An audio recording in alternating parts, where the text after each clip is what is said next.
Patuloy na tumataas ang presyo ng gasolina sa pandaigdigang merkado, kasabay ng pagtaas ng petrolyo ay sumusunod naman agad sa pagtaas ang iba't ibang klase ng bilihin, sapagkat ang lahat ng produkto sa mundo ay pinapagalaw ng mga sasakyan, from point A to point B, na siyang pinapatakbo naman gamit ang gasolina. Maaring magkaproblema tayo sa hinaharap kung magkataon, dahil ang produktong petrolyo na pinagkukunan naman ng gasolina ay isang non-renewable source of energy, therefore, darating ang araw na magdi-decline ang production nito. Sa kabila naman ito ay unti-unti namang ginagawa ng paraan ng mga iba't ibang kumpanyang pangtransportasyon na pang-alternatibo sa gasoline-operated vehicle o engine. Dito na pumapasok ang mga development ng electric car at electric scooter. At good news, dahil matagumpay nang naimbento at na-develop na ngayon fully operated na ang ilang mga electric car at electric scooter ng ilang kumpanya. At sa Philippine market nga ay nag-umpisa na ring mag-import ng mga electronic scooters. Napakalaking bintahin nito sa industriya ng transportasyon at maaring mag-iba na ang laro ng ekonomiya sa hinaharap dahil sa malaking development na ito. Ang pag-uusapan natin sa video na ito ay sa larangan ng electric scooter industry. Ang sikat at nangungunang Japanese motorcycle industry na Honda, sa kanilang electric scooter na Honda PCX EF01. Pero bago yan syempre, kung bago ka pa lamang po dito sa aking channel, baka naman kapatid kung pwede ay pakihit ang subscribe at notification bell icon para lagi kang updated sa ating motorcycle news and reviews. Huwag din kalimutan na mag-follow sa ating Facebook page. Noong buwan ng Oktubre, taong 2017, unang nilabas at pinakilala ng Honda Motorcycle Company ang kanilang electronic motorcycle na nooy isang prototype pa lang sa ginanap na Tokyo Motorcycle Show sa bansang Japan. Makalipas ang isang taon, taong 2018 ay naglabas naman agad sila ng isang global version para i-distribute sa iba't ibang bansa sa kadahilanang para masubukan ang nasabing electronic scooter, kabilang na nga ang bansang Pilipinas, particular sa lalawigan ng Romblon na siyang napiling lugar para i-testing ang pinakaunang bersyon ng electric scooter na ito, taong 2019.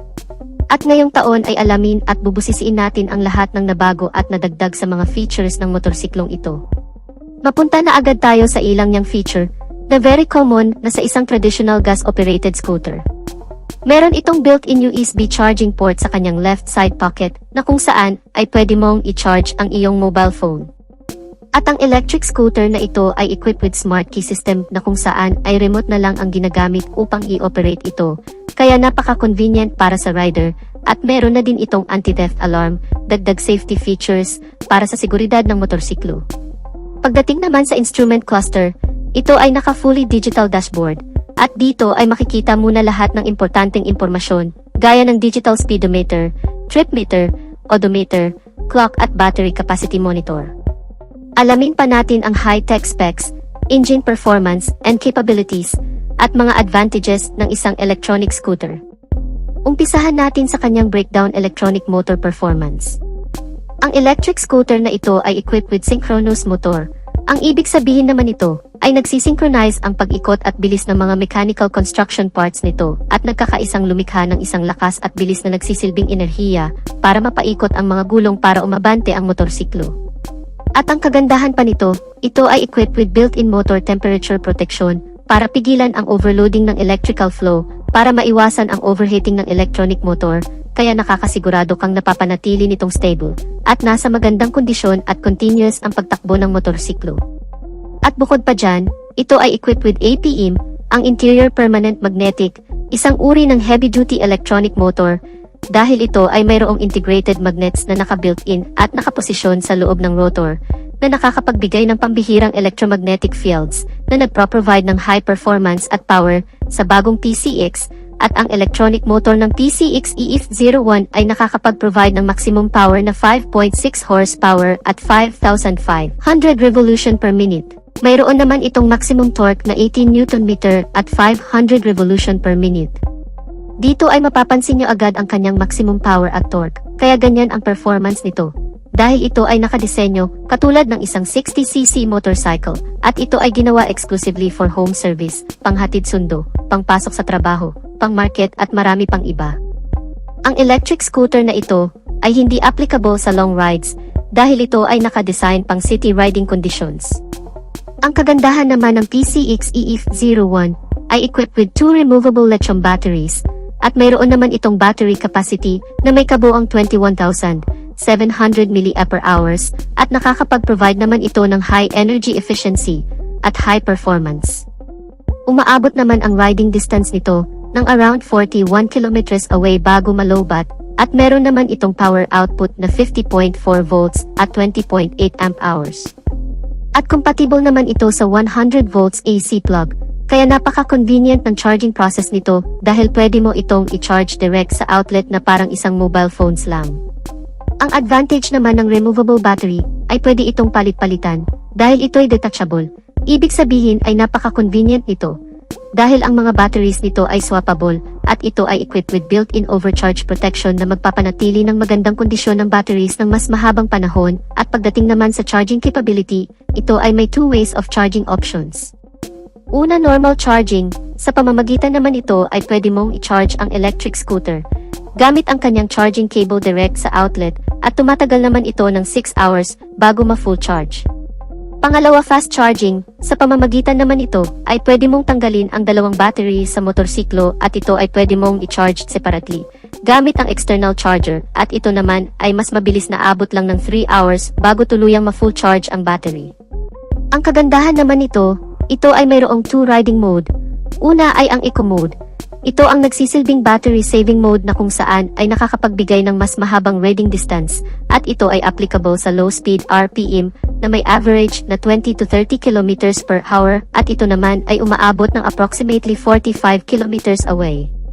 Pangalawa ay ang drive mode.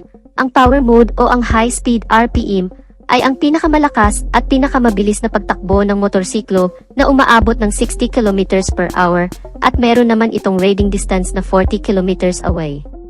Mapunta naman tayo sa body dimensions.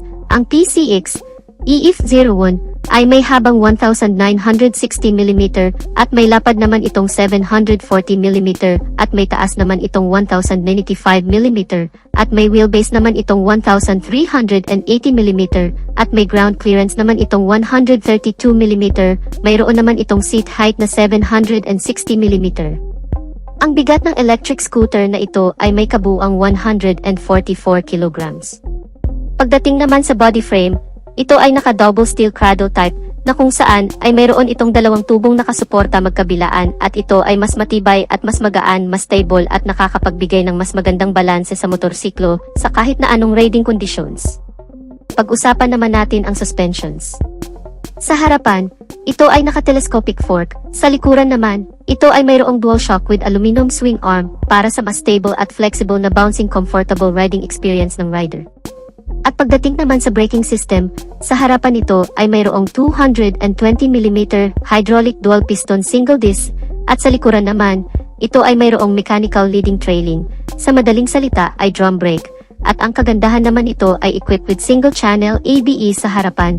Ang anti-lock braking system ay nakakapagbigay ng smooth braking power sa motorsiklo kaya nakakasigurado kang safe ka kahit sa biglaang preno. Mapunta naman tayo sa wheels dimension. Sa harapan nito ay mayroong 100/80-14 at sa likuran naman, ito ay may 120/70-14 at ang lahat ng mga gulong nito magmula harap at likod ay naka-tubeless na lahat. Pagdating naman sa electricals magmula headlight, tail light, at turn signals ay naka-LED na lahat at ma-recognize mo agad na ito ay isang electric scooter dahil sa kanyang blue LED daytime running lights at meron na rin itong 30 liters of underseat compartment.